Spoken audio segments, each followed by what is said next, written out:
Bob Pryor was making the iron or cutter for a spokeshave.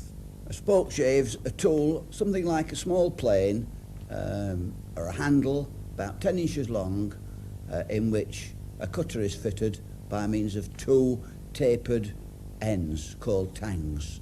And the process of making the cutter for the iron, as we call it, is to get a bar of steel and firstly forge it in the centre to create a cutting edge. After that, the piece of steel is cut off from the bar, and this operation is done several times, because in tool making the essence of speed is that you're doing the same operation time after time after time. So first you do one thing to it, and then you do a second operation and a third operation and so on, however many is needed. And here we see Bob putting an iron in the fire, ready to tang it. Here he is drawing out the end of that blade to a square taper.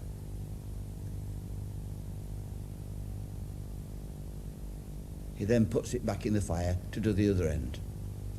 Both have to be exactly alike, otherwise when the finished piece is taken up to the man who actually makes the wooden spokeshave, it will not fit, and there are problems. Bob Pryor used to forge the spokeshave irons. His brother Charlie used to make the spokeshaves.